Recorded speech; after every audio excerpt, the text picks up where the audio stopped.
जय हिंद। तो हमने द आर्टिस्ट का 1 to 18 लाइंस देख लिया था और आज हम लोग देखेंगे लाइन नंबर 19 से, ठीक है ना। और आज बहुत ही ज़्यादा इंटरेस्टिंग है क्योंकि इस वीडियो में मैं चाहूँगा कि इस सारे चैप्टर ख़त्म कर दूँ, ठीक है ना। तो आप इस वीडियो को थोड़ा अंत तक देखिए ताकि आपको एक एक चीज़ क्लियर हो जाए। ओके, एक एक चीज़ क्लियर हो जाए एंड विथ हिंदी एक एक चीज़ मैं बताने वाला हूँ, ठीक है। तो देखेंगे आगे हम लोग कि जो इसका पैशनेट था, जो इसका दीवानगी था सेवी का, ठीक है ना, गॉड्स के प्रति, वो घटता नहीं है, ठीक है ना, और दिन प्रतिदिन बढ़ते जाता है। बट टीचर एंड पेरेंट्स के वजह से, मतलब टीचर और पेरेंट्स मिलकर इसके जो मतलब पैशनेट है, जो इंटरेस्ट है, वो किस तरह से कुचल देते हैं दोनों तीनों लोग मिलकर, हम लोग इस चैप्टर में, हम लोग इस लाइनिंग में देखने वाले हैं, ठीक है ना। तो आपसे रिक्वेस्ट है कि आप एक एक लाइन को समझते हुए सारे लाइन को समझिए, ठीक है ना, कि एक एक चीज़ क्लियर हो जाए। चलिए, लाइन नंबर 19 कह रहा है, one day he was walking along an unfamiliar back street. ऐसे तो हमने पढ़ा था कि लगभग जितने भी स्ट्रीट था सेवी का जाना पहचाना था, लेकिन एक दिन क्या हुआ कि he was walking along an unfamiliar back street. किसी अपरिचित गली में एक दिन ये वॉकिंग करते करते मतलब चला जाता है, ठीक है ना। He came upon an old woman with a fruit stall, ठीक है। एक दिन वह किसके पास चला जाता है, एक ओल्ड वोमैन के यहाँ, एक ओल्ड वोमैन के यहाँ विथ अ फ्रूट स्टॉल, जो फ्रूट स्टॉल मतलब स्टॉल पर फ्रूट बेचती है, ठीक है ना। मतलब एक अपरिचित गली में घूमते घूमते किसी बूढ़ी औरत के पास चला जाता है जो फल के ठेला लगाए, स्टॉल का मतलब क्या होता है, ठेला समझिए, लगाए, उस पर फल बेचती है, ठीक है ना। She was selling dried persimmons. देखिए, ड्राइड का मतलब सूखा और परसिमोन्स का मतलब ऐसे खुरमा होता है, एक तरह से मिठाई होता है, मतलब सूखा मिठाई एक तरह समझिए ना। एंड ऑरेंज, वो क्या क्या बेचती है, she was selling dried persimmons मतलब सूखा, परसिमोन्स खुरमा, और संतरा बेचती है। On the shutter of the house behind, ये वाला थोड़ा सा वर्ड समझिएगा, on the shutter of the house behind the stall she had hung a large cluster of gourds. देखिए, on the shutter of the house behind मतलब पीछे में, ठीक है ना, वो घर के जहाँ शटर लगाई थी उसके पीछे में, द स्टॉल सी हैड हंग, ये देखिए हंग का मतलब लटकाना, ये लार्ज क्लस्टर, क्लस्टर का मतलब क्या होता है, ग्रुप होता है। गॉड्स के ग्रुप को हम लोग, गॉड्स के ग्रुप को क्या बोलते हैं, क्लस्टर बोलते हैं, ठीक है ना, मतलब गुच्छा। वो एक बहुत बड़ा गुच्छा में गॉड्स लटकाई हुई थी, देखिए, इसलिए तो वहाँ पहुँच गया। अब समझिए, जब वो पहुँचा होगा और गॉड्स देखा होगा तो पहले से ही उसका दीवानगी इसमें था। देखिए आगे समझते हैं, मतलब स्टॉल के पीछे में इसने बहुत सारे क्लस्टर ऑफ गॉड्स, गॉड्स का एक मतलब लौकी का एक कहिए गुच्छा ही लटकाई हुई थी, ठीक है। आगे मतलब स्टॉल रखी थी फल वगैरह का, सूखा फल का, और पीछे में क्लस्टर ऑफ गॉड्स रखी थी, ठीक है ना। आगे देखिए 20 line number, can I have A look said Sebi and immediately ran behind the stall and begin examining the god. Can I have a look? क्या मैं इसको देख सकता हूँ, सेबी ने कहा कि क्या बुढ़ी माँ मैं इसको देख सकता हूँ, और तुरंत वो स्टॉल के पीछे चला गया एंड बिगिन एग्जामिंग, और उसको क्या करने लगा, परीक्षण करने लगा, निरीक्षण करने लगा। एग्जामिन का मतलब देखिए, एग्जामिन का मतलब होता है ध्यान से देखना किसी भी चीज़ को, ठीक है ना। The gods suddenly he caught sight of one which was about 5 inches. अचानक से उसका देखिए कॉट साइट, ध्यान कहाँ पड़ गया, विच वॉज अबाउट 5 इंचेज लॉन्ग, मतलब एक ऐसे गॉड्स पर जो 5 इंच क्या था, लंबा था, ठीक है ना। And at first sight looked quite common place, something about, ठीक है, something about it made Seibei's heart beat faster. और जब उस 5 इंचेस कद्दू को इसने देखा तो सेबी का जो हार्ट बीट है, जो दिल की धड़कने हैं, वो बहुत ही तेज होने लगा। ठीक है ना, क्योंकि ये उसको क्या आ गया, quite look quite common place, मतलब बहुत ज़्यादा पसंद आ गया समथिंग अबाउट, और इसके बारे में सोचकर हार्ट बीट जो था सेबी का वो क्या होने लगा, काफ़ी तेज होने लगा। मतलब ये इसको बहुत ज़्यादा पसंद करने लगा। ठीक है ना, इसके लायक कद्दू मिल गया, इसके लायक गॉड मिल गया। ठीक है। 21, how much is this one, he asked painting out the word. देखिए पैंट, पैंट हमने नानू काका वाला जो चैप्टर पढ़ा रहे थे, पैंट का मतलब हाँफना। ठीक है, उसने हाँफते हुए पूछा, बेचैन हो गया एकदम से, वो हाँफते हुए पूछा, he asked painting word of the, ठीक है, out the words, how much is this one, ये कितने का है। मतलब जो बूढ़ी औरत थी वहाँ, बूढ़ी माँ थी जो वहाँ, उनसे पूछा कि ये कितने का है, मतलब हाँफते हुए शब्दों में पूछा। ठीक है ना। अच्छा आगे समझिए 21 से, देखिए 21 में करेगा how much is this, he ask painting out the words. 22, well said the old woman, since you are just a lad I will let you have it for 10 sen. देखिए क्या बोली बुढ़ी माँ, देखिए क्या बोली, वेल अच्छी बात है, चूंकि तुम क्या हो, अभी बच्चे हो, अभी लड़के हो, लैड का मतलब क्या होता है, लड़का, इसलिए मैं तुम्हें ये बस 10 सेन में दूंगी। 10 सेन, हमने बताया कि सेन इज व्हाट, सेन वहाँ का मुद्रा है, जापान का मुद्रा आप ध्यान रखिएगा सेन है। जैसे हमारे इंडिया का मुद्रा क्या है, रुपया है, वैसे ही जापान का मुद्रा सेन है। तो उन्होंने बोला कि चूंकि तुम अभी बच्चे हो, लड़के हो, इसलिए मैं तुमसे ज़्यादा रुपए नहीं लूँगी, बस इस लौकी का बस तुमसे 10 सेन लूँगी। ठीक है ना। In that case said SEBI urgently, please hold it for me, won't you, I will be right back with the money. चूंकि सेबी पैसा लेकर नहीं गया था, तो उसने क्या बोला, इन दैट केस, इस प्रकार, सेड सेबी अर्जेंटली, मतलब अर्जेंटली, तुरंत उसने कहा, please hold it for me, कृपया मेरे लिए होल्ड करिएगा, रखिएगा, इसको बेचिएगा मत प्लीज। वोंट यू मतलब मेरे लिए क्या आप रख सकती है ना, I will be right back with the money, मैं अब भी जाता हूँ और तुरंत पैसे के साथ घर से वापस आता हूँ। ठीक है, आई होप कि यहाँ तक क्लियर हो गया होगा। मतलब उसके पास पैसा नहीं था, इसलिए वो अर्जेंट में बोला कि दादी माँ मैं तुरंत जा रहा हूँ और पैसे लेकर आ रहा हूँ। ठीक है ना। आइए 24 देखते हैं। 24 कह रहा है, ही डैश्ड, डैश्ड का मतलब होता है तुरंत भागना, सरपट भागना नहीं होता है, ही डैश्ड होम। ठीक है, and in no time at all was back at the stall, मतलब बिना किसी समय गवाए, समझिए तुरंत एक तरह से गया और तुरंत आया। ठीक, कहाँ पर, स्टॉल पर। ही bought the god and took it home. एक क्वेश्चन यहाँ से बन सकता है कि उस कद्दू का दाम कितना था। ठीक है ना, तो आपको याद रखना है 10 सेन। ठीक है ना। तब क्या हुआ कि ये दौड़ते हुए आया बिना समय गंवाए, and he bought the god at 10, he bought the god and took it home, मतलब वहाँ से कद्दू खरीदता है और कहाँ आता है, घर पर आ जाता है। ठीक है ना। देखिए 25, from that time on he was never separated from his new God.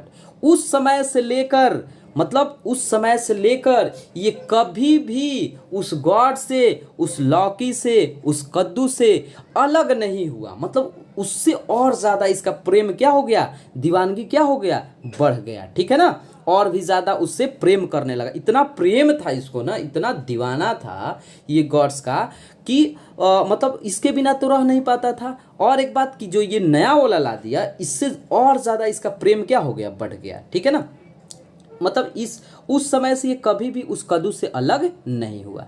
He even took it along to school and use to polish it under his desk in class time. अब देखिए, ही इवन टूक, यहीं तक नहीं, यहाँ तक कि वो इस कद्दू के साथ स्कूल भी जाता था, मतलब स्कूल में भी लेकर जाता था। और क्या करता था, use to polish it under his desk in class time, और डेस्क में रखकर अंदर में वो सब कोई पढ़ता था, और ये क्या करता था, उस कद्दू का पॉलिशिंग करता था। ठीक है ना। आप समझ सकते हैं कि इसका पढ़ने में बिल्कुल भी मन नहीं लगता था। इसका दीवानगी सिर्फ और सिर्फ कद्दू के प्रति था, ठीक है ना। इसलिए क्लास में भी लेकर जाता था, और क्लास जब चलता था तो क्लास टाइम में सब कोई पढ़ता होगा, सारे स्टूडेंट, तो ये क्या करता था, उसको पॉलिश करता था डेस्क के नीचे रख के। It was not long before he was caught at this by one of the teacher who was particularly insist because it happened to take place in an ethics class। लेकिन समझिए इस line को थोड़ा सा, it was not long before he was caught at this by one of the teacher, मतलब बहुत देर तक ये मतलब ये कहानी नहीं चली जो काम ये करता था, और एक दिन क्या हुआ कि किसी टीचर ने इसको पकड़ लिया कि ये पॉलिश कर रहा है, ठीक है ना। मतलब 2-4 दिन हो सकता था कि टीचर का नज़र नहीं पड़ा होगा, लेकिन एक दिन क्या हुआ कि अचानक टीचर की नज़र पड़ गई और बेचारा सेबी क्या हो गया, पकड़ा गया।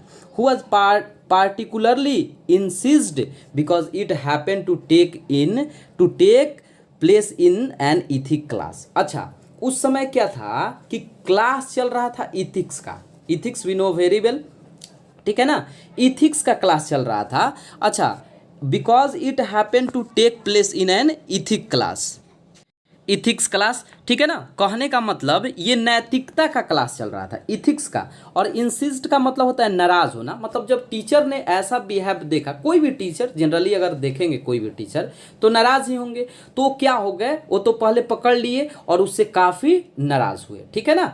तो इथिक्स का मतलब क्या होता है, इथिक्स का मतलब हमारा जो सामाजिक बातें होता है, एक तरह से हम समझ सकते हैं, ठीक है ना। उसी क्लास में नैतिकता का क्लास चल रहा था, तो जब पकड़े टीचर तो उससे क्या हो गए, नाराज हो गए, ठीक है ना। आइए आगे और भी इंटरेस्टिंग होने वाला है। 26 कह रहा है, देखिएगा, the teacher came from another part of Japan and found it most offensive that children should indulge in such effeminate pass time as collecting gourds. देखिए टीचर वहाँ क्या कह रहे हैं, लाइन नंबर 26 में। वो शिक्षक मतलब कहाँ से आते थे, जापान से ही आते थे, जापान के किसी अन्य हिस्से से आते थे, ठीक है ना। और उन्हें ऐसा करना बहुत ही अपमानजनक लगा, क्योंकि पढ़ने के लिए बच्चा आता है क्लास में और ये ऐसा कर रहा था तो किसी को भी लगेगा, ठीक है ना। अच्छा, वो क्या कह रहे हैं कि Japan found it must offensive that children should indulge इन, और वो कह रहे हैं कि आजकल के बच्चे, ठीक है ना, ऐसे ही पास्ट है, इंडल्ज इन का मतलब होता है शामिल होना, ठीक है, इंटरेस्ट होना, ठीक है। आजकल के बच्चे ऐसे ही, इफेमिनेट का मतलब होता है ना, समझिएगा, इफेमिनेट का मतलब क्या होता है, बेकार की काम, एक तरह से कह सकते हैं, लेडीज वाला काम भी कह सकते हैं इफेमिनेट के बारे में, ठीक है ना। क्या था इफेमिनेट का मतलब यहाँ समझना है कि औरतों वाला काम, ठीक है। वो टीचर समझाते हैं कि आजकल के बच्चे ऐसे ही काम में अपना टाइम क्या कर रहे हैं, गंवा दे रहे हैं। पास टाइम कलेक्टिंग गॉड्स, मतलब गॉड्स के, मतलब जब पकड़ा गया तो वो सारे बच्चे को ऐसे बता रहे, हिदायत दे रहे हैं कि ऐसा नहीं करना चाहिए, बट आजकल के बच्चे ऐसा कर रहे हैं। ही नेवर माइंडेड हैविंग, थोड़ा सा ध्यान दीजिएगा, he never minded having his student sing Nanu वासुबुसी ballads, however रॉकसली। देखिए रॉकसली का मतलब होता है कर्कश। वो अगर कोई भी बच्चा गीत भी गाता था क्लास में ना, गाना भी गाता था, कैसे भी वर्ड में रॉकसली गाता था, तेज गाता था, तो उतना बुरा नहीं मानते थे। लेकिन इसके लौकी को जैसे ही पकड़ लिए कि ऐसा काम करता है, ये नानी वा बूसी बैलेड एक गाना है, ठीक है ना। ऐसा बात नहीं कि ये जापान का कोई गाना है इसीलिए यूज़ किया हुआ है, इससे कोई प्रॉब्लम नहीं होना चाहिए, ठीक है ना। तो गाना भी गाता था स्टूडेंट, तो उनको कोई प्रॉब्लम नहीं था, लेकिन ये बिहेव देखकर वो काफ़ी नाराज हुए। Now when he found Sebi silently polishing his god, his voice trembled with fury, ठीक है ना। मतलब जब वो देखे कि क्या कर रहा है, सेबी जो है साइलेंटली पॉलिशिंग कर रहा है, मतलब अपने गॉड को, अपने लौकी को, मतलब उसको किसी से मतलब नहीं रहता था, आराम से बैठ कर क्लास में और पॉलिश करता था, ठीक है ना, अपने गॉड्स को। तो उनको बहुत ही गुस्सा आया, ठीक है, और गुस्सा आया और वो किसके साथ बोलो, वॉइस ट्रेम्बली विथ फ्यूरी, मतलब बहुत ही अहंकार से बहुत ज़्यादा चिल्लाए, ठीक है ना। फ्यूरी का मतलब होता है आग बबूला होकर बोले। अच्छा 27 देखिए, you are an idiot, he shouted, उन्होंने कहा इडियट का मतलब होता है बदमाश, उन्होंने चिल्लाया, there's absolutely no future for a boy like you, तुम्हारे जैसे लड़कों का कोई भी फ्यूचर नहीं है, ठीक है ना। यहाँ से समझिए, उन्होंने चिल्लाया कि तुम पॉलिश कर रहे हो, तुम्हारे जैसे लड़कों का कोई भी फ्यूचर नहीं है, ठीक है ना। Then and there he confiscated, confiscate का मतलब होता है जब्त करना, और उसके बाद उन्होंने, उस टीचर ने क्या किया, उसके लॉकी को, उसके गॉड्स को जब्त कर लिया, मतलब ले लिया। Then and there he confiscated the god on which Sebei had spend so many long hours for work, और वो उसका मतलब गॉड्स जिस पर सेबी ने बहुत सारा समय दिया था, इसका बहुत सारा पॉलिशिंग किया था, एक दिन पकड़ा गया और टीचर गुस्सा कर उसको क्या कर लिए, उसके गॉड्स को कॉन्फिस्केट कर लिए, जब्त कर लिए, ले लिए, ठीक है ना। SEBI started straight ahead and did not cry, SEBI बेचारा सीधा देखते रह गया लेकिन चिल्लाया तक नहीं, समझिए। उसको तो प्रेम बहुत था बट क्या करे, रोया भी नहीं, ठीक है ना। वो छोटा बच्चा 12 साल का बच्चा का इतना प्रेम देखकर समझ सकते हैं आप कि उसका कितना प्रेम होगा, ठीक है ना। मतलब उसके टीचर जब ले लिए होंगे तो समझिए कि उसका जान ही निकल गया होगा, ठीक है। आइए आगे समझते हैं। ले लिए फिर भी वो चिल्लाया नहीं। 28 में है, when he got home Seibei face was pale, समझिए निराश होता है। जब वो घर पहुंचा तो सेबी का जो चेहरा है एकदम निराश था। Without a word he put his feet on the warmer and sat looking blankly at the wall. अब देखिए, विदाउट ए वर्ड, बिना कुछ कहे हुए, he put his feet on warmer, मतलब अपना फीट क्या कर रहा था, सॉरी फीट पैर, वार्मर जिस पर लौकी को रखता था, अब चूंकि था नहीं लौकी तो क्या कर रहा था, आज ऐसे ही खाली हाथ आया था तो अपना फीट सेक रहा था एक तरह से कहिए। एंड सैट लुकिंग, ठीक है, ब्लैंकली एट द वॉल, और ऐसे ही खाली कहाँ देख रहा था, वॉल की तरफ देख रहा था, ठीक है ना। बहुत ही इंटरेस्टिंग स्टोरी लग रहा होगा आप लोग को। After a while the teacher arrived, समझिए कुछ देर बाद टीचर उसके घर पहुंच गए।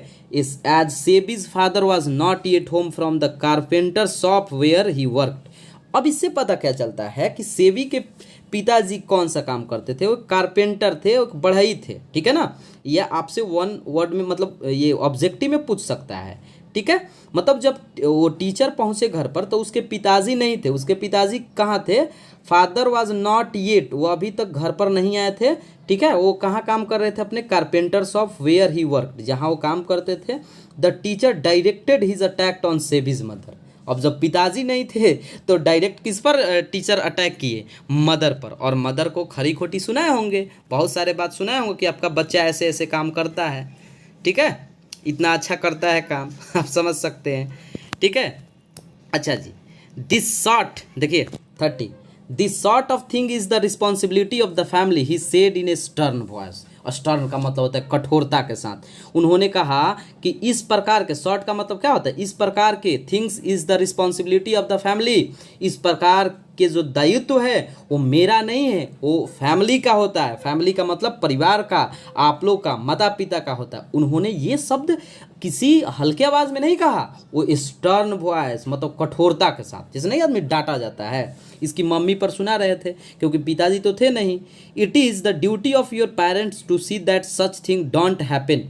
ऐसे चीज़ों को आप लोग को ध्यान देना चाहिए, पेरेंट्स को ध्यान देना चाहिए कि ये ना हो, don't happen. In an agony of embarrassment Seibei's mother muted some apologies, समझिए। इन एगोनी, एगोनी का मतलब होता है दर्द, इस दर्द में एम्बैरेसमेंट, अपने आप को एम्बैरेसमेंट, मतलब एम्बैरेसमेंट का मतलब होता है एक तरह से समझिए कि अपने आप को घृणित महसूस करना, है ना, अपने आप को क्या करना, शर्मिंदगी महसूस करना, ठीक है ना। और म्यूटर जो लिखा हुआ है धीरे से कहना होता है, म्यूटर जो यहाँ लिखा हुआ है, सम एपोलाइज, एपोलॉजी, एपोलॉजी का मतलब होता है क्षमा मांगना। वो शर्मिंदगी के साथ वो टीचर से धीरे से क्या बोली, क्षमा मांगी होगी, ठीक है, क्योंकि बच्चा का उनका गलत है ना, इसलिए वो धीरे से बोली होंगी, ठीक है। अच्छा जी, मीनवाइल मतलब तुरंत, कुछ देर बाद, ठीक है, Sebei was trying to make himself as inconspicuous as possible in the corner. Terrified, he glanced of his vindictive teacher and that wall direct behind where a whole row of fury prepared gods was hanging. What would happen if the teacher could site of them. देखिए कितना interesting line लिखा हुआ है, देखिए कितना interesting line लिखा हुआ है। कह रहा है कि meanwhile Seibei was trying to make himself as inconspicuous as possible in the corner. वो इस दौरान जो सेबी बैठा हुआ था वो कॉर्नर में बैठा हुआ था और देखिए बैठकर क्या सोच रहा था। इनकॉन्स्पिकियस का मतलब होता है अगोचर, ठीक है ना। वो बैठकर क्या सोच रहा था समझिए।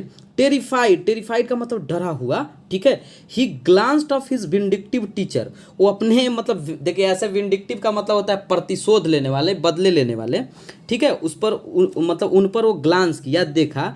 And the wall directly behind where a whole row of fully prepared gods was hanging। मतलब वो सोच रहा था कि कहीं मेरे टीचर का ध्यान मेरे पीछे यदि चला जाए जहाँ हम गॉड्स को टांगे हैं, मतलब लटकाए हैं, पूरे ग्रुप के गॉड्स को हम लटकाए हैं, टांगे हैं, अगर वैसा हो गया तो ये विंडिक्टिव टीचर तो हमको छोड़ेगा ही नहीं, ठीक है। ये टीचर एक लौकी देखकर हम पर इतना गुस्सा कर रहे हैं, अगर वो देखेंगे कि यहाँ तो लौकी का भंडार ही है तो क्या करेंगे।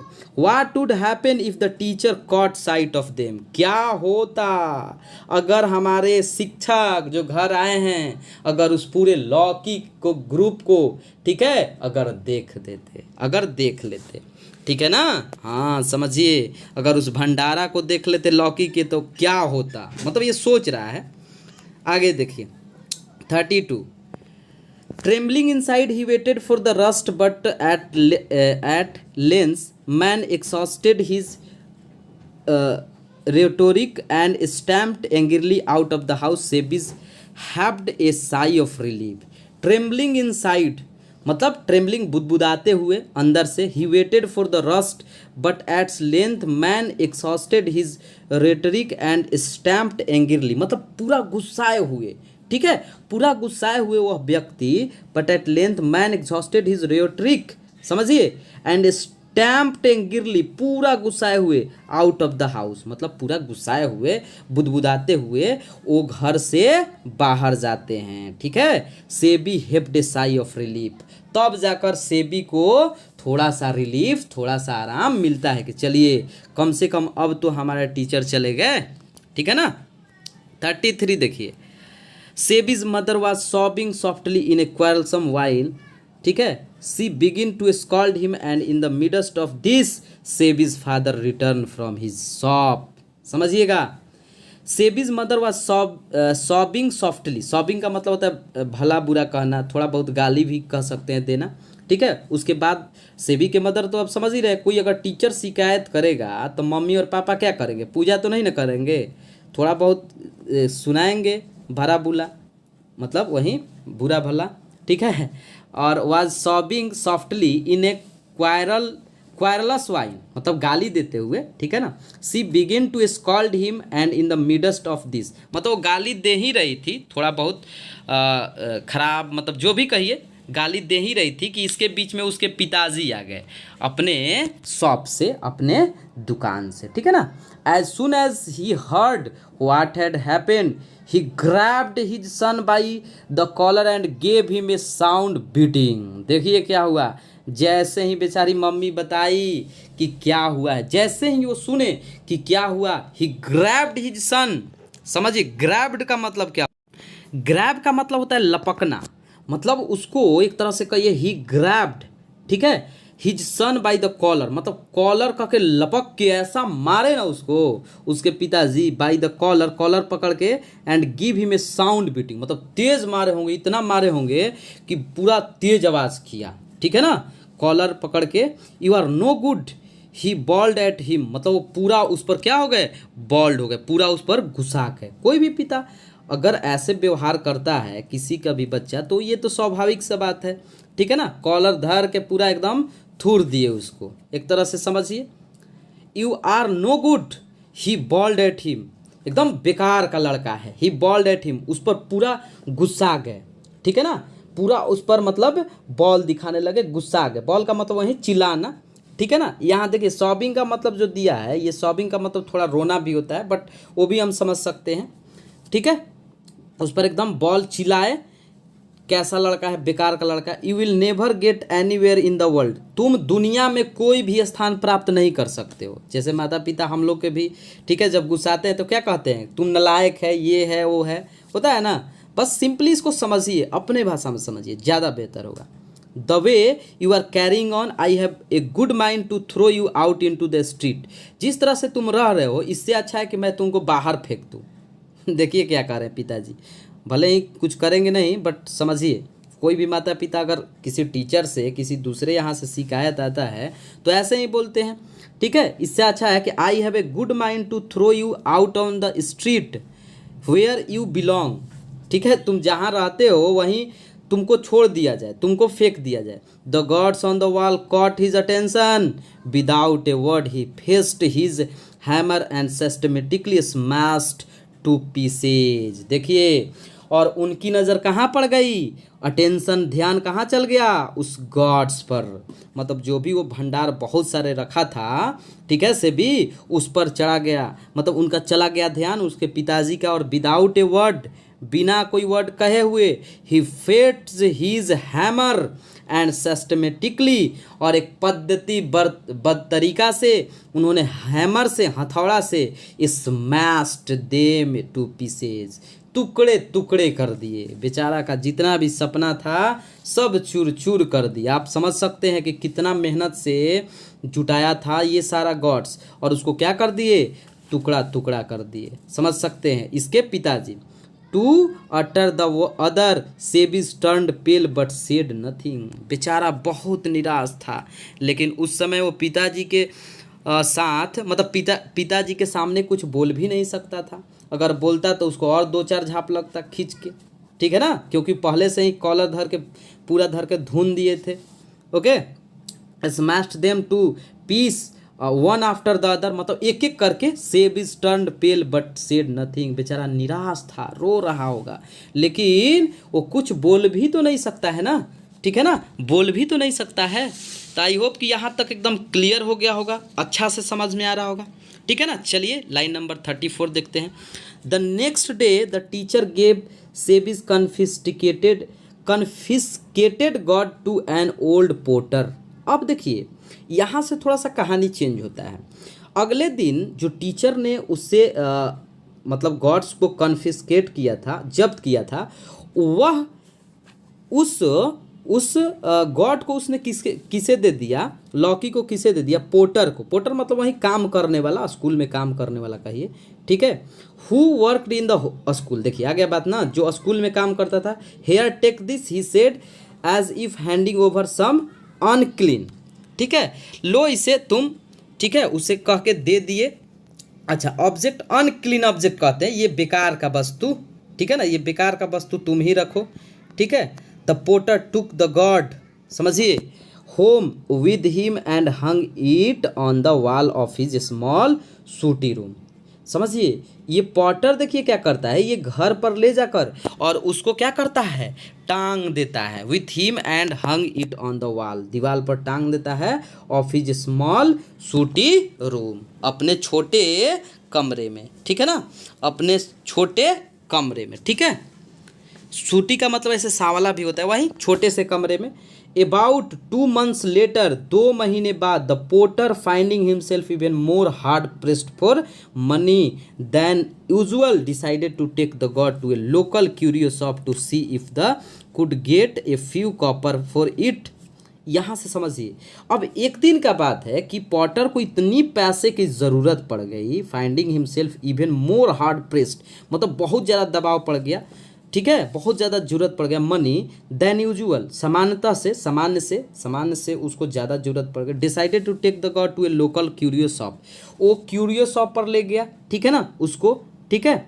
अच्छा, to see if he could get a few copper for it, और इसके बदले उसने कॉपर मांगा था। Curio dealers examine the god carefully, उसके बाद जो क्यूरियो शॉपर था, क्यूरियो डीलर था, किराना स्टोर वाला था, उसको देखा, ठीक है, द गॉड केयरफुली, ध्यानपूर्वक, then assuming an uninterested tone handed it back to the potter saying I might give you 5 yen for it.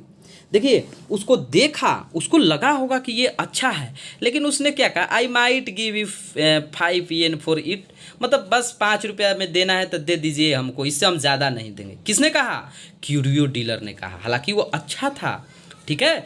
तब यहाँ समझ सकते हैं अनइंटरेस्टेड टोन, ठीक है, मतलब उसको पसंद अंदर अंदर होगा, लेकिन वो देख रहा था कि ये मजबूरी में है, कभी कभी कोई भी चीज़ समझिए आदमी बिकता है मजबूरी में, तो दूसरा लेने वाला क्या करता है ना कि मजबूरी का सोचता है फ़ायदा उठा ले। अगर 50 रुपये में मांगता है तो नहीं बोलता आदमी कि 20 रुपये में देना है तो दीजिए, नहीं तो छोड़ दीजिए। वही बात है, I might give you 5 yen for it, मैं तुमको बस 5 yen दे सकता हूँ। The potter was astounded but being quite an astute old man replied coolly, I certainly would not part with it for that. The dealer immediately raised his offer to 10 yen but the potter was still adamant. समझिएगा थोड़ा सा line number 36 समझिएगा, line को समझिएगा। Astounded का मतलब होता है, देखिए समझिएगा, एस्टाउंड का मतलब होता है हक्का बक्का। कहने का मतलब पोटर से जब मांगा कि इतना 5 सेन में दीजिए, तो ये पोटर भी एकदम हक्का बक्का रह गया। But being quite an astute, ठीक है, एस्ट्यूट का मतलब समझिएगा, एस्ट्यूट का मतलब होता है, देखिए एस्ट्यूट का मतलब होता है चतुर, ठीक है ना, एक एक वर्ड को समझना है। एस्ट्यूट का मतलब होता है चतुर, ठीक है। द पोटर वाज स्टन्ड, उसको हक्का बक्का रह गया कि ये सिर्फ 5 yen का है। But quite being an astute old man replied coolly, मतलब आसानी से ठंडा होकर कहा, I certainly would not part with it for that, ठीक है। The dealer immediately raised his offer, जब उसने कहा कि मैं आपको इतना में नहीं दे सकता, तो डीलर ने तुरंत रेज कर दिया, रेज्ड कर दिया, बढ़ा दिया, ठीक है। और कितना बोला, 10 yen, but the potter was still adamant, लेकिन इतना पर भी देने को तैयार नहीं था। समझ गए ना, एडमेंट अटल, अटल रहा, ठीक है। इन द एंड मतलब अंत में the curio dealer had to pay 50 yen for the God. यहाँ से आपका ऑब्जेक्टिव बनेगा, समझिए कि कितने में क्यूरियो डीलर ने उस गॉड को खरीदा जो इसका था, जो सेबी का गॉड था, ठीक है। तो 50 yen में, ठीक है। The Potter left the shop dilated at his luck, और वो पॉटर काफ़ी खुश होकर घर लौटा, क्योंकि 50 yen समझ सकते हैं, उसके लिए बहुत ज़्यादा था। स्कूल में काम करने वाला के लिए बहुत ज़्यादा, उसको इतना मंथली मिलता होगा और फ्री में ही इतना उसको मिला, इसलिए वो क्या हुआ, डिलाइटेड हुआ, खुश हुआ। It was not offend that the teacher give once free gift equivalent to a year wages. हम तो महीना का बात कर रहे थे जी, ये 1 साल के आमदनी के बराबर, इक्विवेलेंट का मतलब होता है बराबर, 1 महीने के बराबर, 1 साल के बराबर उसने ये मतलब ये बेचकर प्राप्त किया। मतलब साल भर का उसका इनकम कितना होगा स्कूल में काम करने का, 50 yen होगा, इसीलिए वो ज़्यादा एक्साइटेड था, ज़्यादा खुश था, ठीक है। अच्छा देखिए नेक्स्ट है, the teacher even heard what had happened in the God, yes the Potter was क्या लिखा है जी, रुक जाइए 1 मिनट देखते हैं। देखिए क्लेवर लिखा हुआ है, the Potter was clever but he was not clever enough, little did he imagine this that this same god would be passed on by the curio dealer to a wealthy collector in the district for 600 yen। समझिएगा, ये अपने आप को सोचा क्या Potter कि चलो हम तो बेच दिए इसको 50 yen में, ये 50 yen में बेचकर बहुत ज़्यादा खुश हुआ, समझिए। लेकिन उसको ये पता नहीं था कि ये इससे भी महंगा बिकेगा। और finally curio shopper, curio dealer ने वेल्थी कलेक्टर, मतलब जो कलेक्ट करने वाला होता है, एक जगह जुटाने वाला होता है, इस in the district for 600 yen, इसको फाइनली इस गॉड का कितना दाम मिला जी, 600 yen, समझिए। तो वो बेचा था क्यूरियो शॉप को कितना में जी, 50 yen में। अच्छा, और ये जो क्यूरियो डीलर है वो कलेक्टर को कितना में बेच दिया, 600 yen में। बहुत ज़्यादा इंपॉर्टेंट क्वेश्चन है, इस पर थोड़ा सा ध्यान दीजिएगा, ठीक है ना। चलिए, वो मतलब उतना में ही खुश हुआ। अच्छा ये बताइएगा, ये सोचिए कोई भी व्यक्ति किसी वस्तु को घाटा लगा कर तो लेता नहीं है, उसको लगा होगा कि इतना हमारे लिए काफ़ी है, ठीक है, लेकिन वो लेकर 600 में बेच दिया, ठीक है। तो समझिए कि उसको कितना फ़ायदा हुआ होगा, ठीक। आइए अब देखते हैं लाइन नंबर 38 क्या कर रहा है, Seibei is now engrossed in his picture, he no longer feels any bitterness either towards the teacher और towards his father who smashed all the precious gourds to pieces. समझिए, अब ये किस में बिजी हो गया, इनग्रॉस्ड इन हिज पिक्चर। अब ये तस्वीर बनाने में इनग्रॉस हो गया, बिजी हो गया, व्यस्त हो गया, पैशनेट हो गया एक तरह से कहिए। He no longer feels any bitterness, उसको कोई बिटरनेस, उसको कोई दिक्कत नहीं हुआ, कोई प्रॉब्लम नहीं हुआ, ठीक है ना। बिटरनेस का मतलब वही कड़वाहट नहीं हुआ, आइदर टुवर्ड्स द टीचर, नहीं तो टीचर के खिलाफ और नहीं अपने फादर के खिलाफ। Who smashed all his previous gods, जिसने इसके सारे गॉड्स को तोड़ दिए थे, मतलब इसके पिताजी। वो पिताजी और टीचर से बिल्कुल भी नाराज नहीं था, ऐसा नहीं है कि नाराज, क्योंकि 12 साल का था। इससे पता चलता है कि ये दीवानगी था, लेकिन ये किसी से नाराज नहीं हुआ। Yet gradually his father has begin to scold him for painting picture. अब लीजिए, धीरे धीरे इसके पिताजी इसके पेंटिंग पर भी रोक लगाने लगे और उसके लिए भी ये डांटने लगे, ठीक है ना।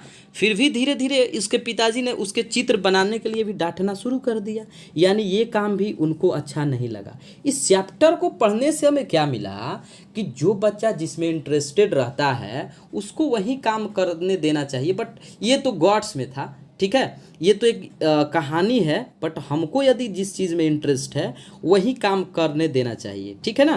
तो yet gradually his father has begin to scold him for painting picture, मतलब जब वो पिक्चर पेंटिंग में व्यस्त हो गया उसके लिए भी उसके पिताजी डांटने लगे। अब समझिए उसका लाइफ कहाँ गया होगा, ठीक है ना। चलिए, तो हम लोग का चैप्टर एंड हुआ, ठीक है ना। हम लोग का चैप्टर क्या हुआ, एंड हुआ। और आई होप कि आप सभी को बहुत अच्छा लगा होगा। आप कमेंट करके ज़रूर बताइए कि आपको ये चैप्टर कैसा लगा। चलिए, जय हिंद।